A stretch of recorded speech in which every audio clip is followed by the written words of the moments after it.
Uyu mugabo tugiye kuvuga uyu munsi si ubwa mbere umwumvise, oya ndabizi neza benshi muramuzi kandi mwaramukunze. Niba utaramubonye muri ringi ariko ushobora kuba waramwumviseho byinshi. Ni umunyabigwi, akaba umujejeta faranga kuko yarayakoreye, kandi ikindi ni umuteramakofe w'ibihe byose kuri iyi si ya rurema. Uwo nta wundi ni Mike Tyson. Iyi ni Marayika Murinzi, turabakunda cyane. Icyo tubasaba kiroroshye cyane, ubikoze ubikunze ni ugukanda subscribe ndetse ugakora like, muri comment ukatwandikira icyo wifuza kutubwira. Mike Gerald Tyson yavutse kuwa 30 Kamena mu 1966, avukira i Brooklyn muri New York ku babyeyi Jamie Kirkpatrick na Rona Tyson. Igihe Mike yari afite imyaka 2 gusa, se Jimmy yataye umuryango we asiga Rona ari we nyina wa Mike, arera Mike n'abavandimwe be babiri. Mu guhangana n'ibibazo by'ubukene byari bibugarije, Tyson n'umuryango we bimukiye mu kandi gace bari baturanye kitwa Brownsville, ikaba karitsiye yarangwagamo ubugizi bwa nabi n'urugomo rukabije. Nk'umwana muto kandi wagiraga isoni, Tyson yakunze kwibasirwa cyane n'abanyarugomo bo muri ako gace yakuriyemo. Kugira ngo ahangane n'ibyo bibazo byose no kurinda umuryango we, Mike Tyson yatangije uburyo bwe bwo kurwanira ku muhanda byaje kumwinjiza mu bikorwa by'ubugizi bwa nabi. Agatsiko ke kari kazwi ku izina rya Jolly Stompers kamushinze gukurikiranira hafi abari bibitseho agatubutse ngo bakagabane, mu gihe bakuru be bo muri ako gatsiko bo bibishaga intwaro. Icyo gihe Mike Tyson yari afite imyaka 11 gusa. Uyu mwana wari ukiri muto yakunze kugirana ibibazo n'abapolisi kubera ibikorwa bye by'ubugizi bwa nabi, kandi ku myaka 13 gusa yari amaze gufatwa inshuro zirenga 30. Imyitwarire mibi ya Mike Tyson yatumye yisanga mu ishuri ryita ku bana bananiranye rya Tyrone mu majyaruguru y'umujyi wa New York, aho yaje guhurira n'umujyanama Bob Stewart wari nimero ya mbere mu bateramakofe batabigize umwuga. Tyson yashakaga ko Stewart amwigisha gukoresha ingumi, gusa Stewart ntiyigeze abyemera na gato, ahubwo yamusabye ko yagendera kure urugomo no guteza ibibazo, ahubwo agashyira umwete mu ishuri.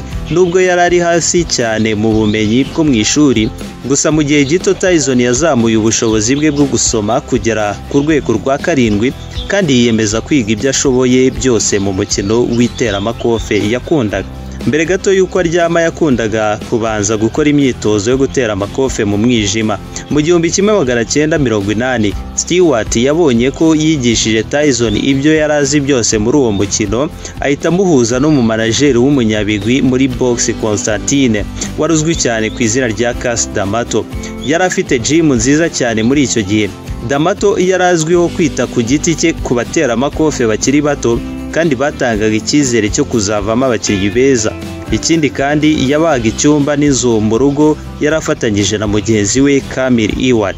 Yari yarakoze kariyeri y'abakinnyi benshi bakomeye mu mukino w'iteramakofe, harimo abamenyekanye cyane nka Patterson na Jose Torres. Niba ukunda umukino wa box, ayo mazina si ubwa mbere uyumvise. Icyo gihe D'Amato yahise asezeranya Tyson amagambo akomeye. Yaramubwiye ati, niba ushaka kuguma hano kandi niba ushaka kumva igihe kimwe uzaba umukinnyi wa mbere mu iteramakofe ry'abafite ibiro biremereye, heavyweight champion.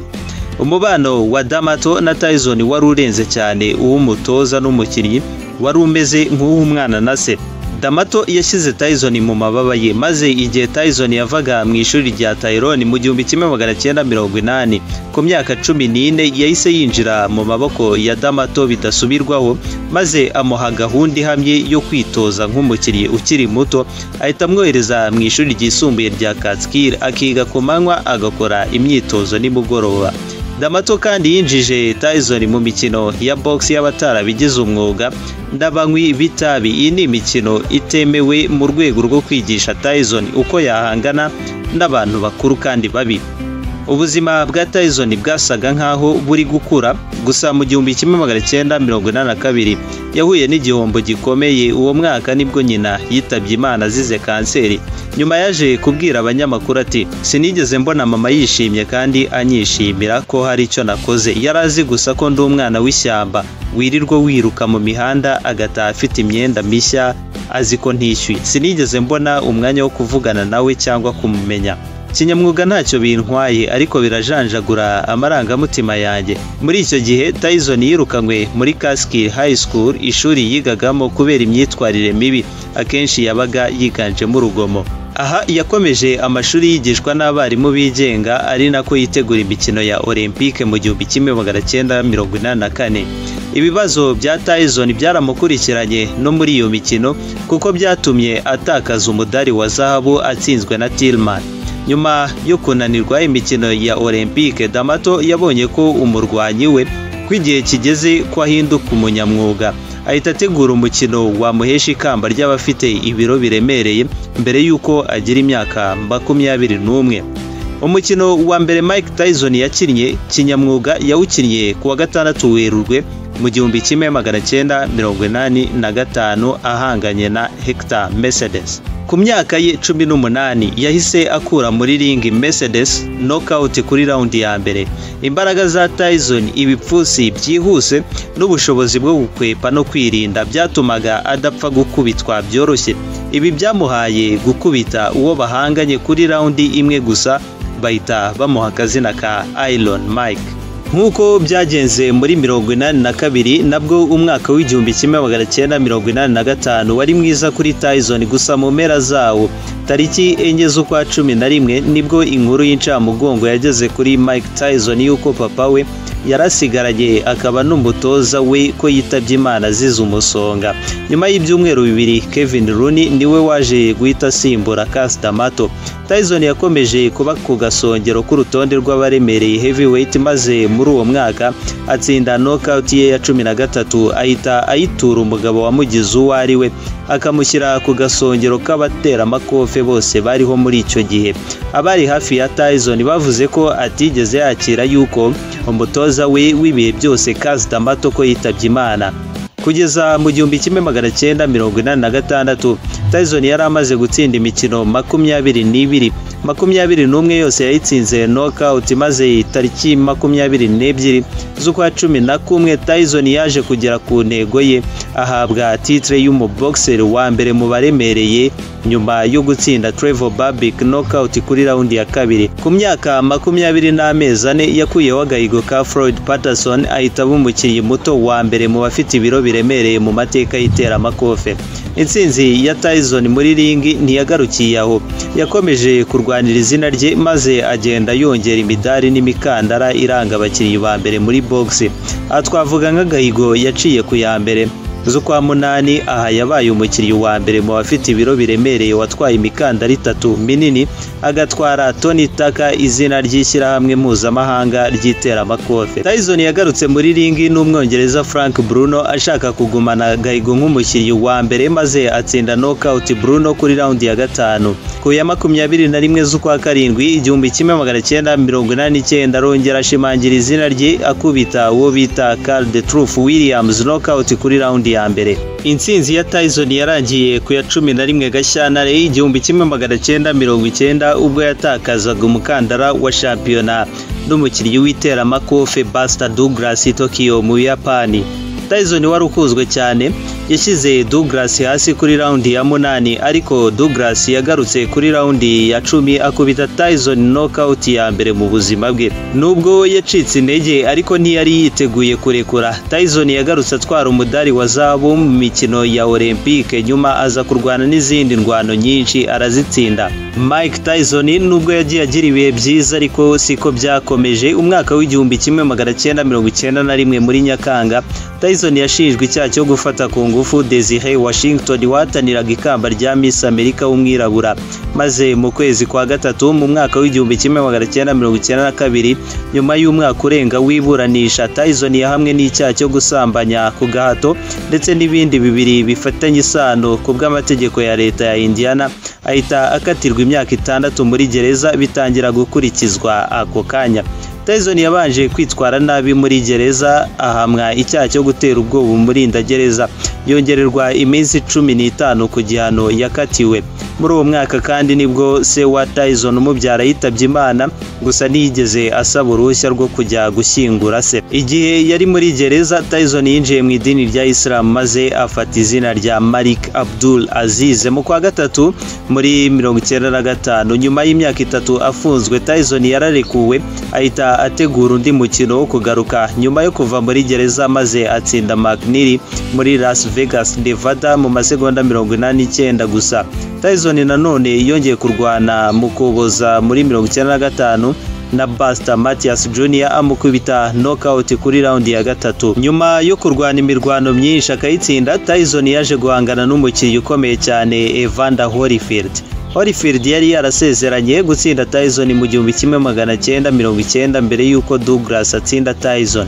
Aho kurwana na Tyson, Holyfield yarwanye na Douglas kugira ngo yegukane igikombe cy'abashyiryi b'ibiro biremereye heavyweight. Douglas yatsinzwe na Holyfield ku itariki 25 Ukwakira mu 1990 bituma Holyfield aba umukinnyi mushya wa mbere utaratsindwa na rimwe mu baremereye. Mu kwa 11 tariki 9 muri 1996 nibwo Tyson yahuye na Holyfield bahatanira ikamba ry'uwa mbere mu bafite ibiro biremereye. Uwo mugoroba ntiwabaye mwiza kuri Tyson kuko yatsinzwe na Holyfield kuri round ya 11. Gutsindwa kwa Tyson byatumye Holyfield aba umukinnyi wa kabiri mu mateka watwaye imikandara inshuro 3 nk'umukinnyi wa mbere mu baremereye. Ariko Tyson yasabye ko uwo mukino wasubirwamo akihorera kuri Holyfield kuko yavugaga ko Holyfield yakoraga ibitemewe n'amategeko ya box muri uwo mukino. Tyson yakoraga imyitozo ikomeye cyane kugira ngo azihorere kuri Holyfield ku mukino bazongera guhuriramo. Maze kuwa 28 Kamena 1997 bogeye guhura mu mukino wari wahuruje imbaga maze ushyirwa mu mateka nk'umukino wakurikiranywe cyane kandi wishyuwe cyane n'amateleviziyo. Byaje gutuma abo bakinnyi bombi babarwa nk'abakinnyi binjije amafaranga menshi mu mateka ya boxe kugeza mu mwaka wa 2007. Agace ka mbere n'aka kabiri k'umukino twari uduce twiza kuri abo bakinnyi ba mbere kuko bagaragazaga ubuhanga n'amatekinike atandukanye byashimishaga abarebaga umukino. Gusa umukino wahinduye isura mu gace ka gatatu ubwo Mike Tyson yatunguraga abafana n'abayobozi b'umukino, agafata Holyfield akamurya amatwi yombi ariko agaca ugutwi kw'iburyo kwa Holyfield. Ibintu byatunguye abantu bose. Mu kwiregura, Mike Tyson yavuze ko yabitewe no kwihorera ku mitwe yakubiswe na Holyfield itemewe n'amategeko mu mukino wabanje kubahuza. Ariko abakemurampaka b'umukino ntibemeye ibyo Tyson yireguje nk'impamvu ifatika, bahita bamusezerera mu irushanwa. Kandi ku ya 9 Nyakanga muri 1997 komisiyo ishinzwe imikino ya leta ya Nevada yakuyeho uruhushya rwa Tyson rumwemerera gukina iteramakofe rumuca n'amande ya miliyoni 3 z'amadolari kubera kuruma Holyfield. Tyson nta ntego y'imirwanire yaragifite. Ibibazo byakomeje kwiyongera. Nyuma y'amezi make Tyson yongeye gutegekwa kwishyura ibihumbi 45 by'amadolari Mitch Green kubera imirwano yo ku muhanda yabaye mu 1988. Kubera ibyo bibazo byose Tyson yaje gukora impanuka ya moto, gusa Imana ikinga akaboko Tyson yisanga mu bitaro. Nyuma y'ibyo byose muri 2002 Tyson yagerageje kugaruka ategura umukino na Lennox Lewis arawutsindwa. 2004 atsindwa na Danny Williams. Mu kwa 6 2005 atsindwa na Kevin McBride. Uko guhanuka bikomeye nibyo byatumye Mike Tyson afata icyemezo cyo gusezera umukino wa boxing yari yarihebeye muri uwo mwaka wa 2005. Mike Tyson yakinnye imikino 58 muri kariyeri ye ya kinyamwuga, atsinda imikino 50, 44 yayitsinze kuri knockout, atsindwa imikino 6 yonyine mu gihe 2 itigeze ibarwa. Mike Tyson yabyaye abana 7 bazwi ku bagore batandukanye, abandi ntibigeze bavugwa mu itangazamakuru. Muri 2016 Tyson yatangiye ubucuruzi bwo guhingura urumogi mu cyo yise Tyson Holistic Holdings, aho afite ubuso bwa hegitari 407. Tyson Ranch kuri ubu ni company igurisha urumogi ya Mike Tyson. Muri 2020 Mike Tyson yatangije ishuri ryigisha iteramakofe agamije gutegura imikino, amafaranga avuyemo agashyirwa mu bikorwa byo gufasha abatishoboye. Ngayo nguko amateka y'umunyabigwi Mike Tyson. Niba wabikunze turagusaba gukora subscribe, like na comment, utubwire umuntu wese ushaka ko twazakubwira amateka n'ibigwi bye. Byose ni hano kuri Marayika Murinzi hamwe nanjye Fabrice. Turabashimiye cyane. Imana ibarinde mwese. Ciao, shalom.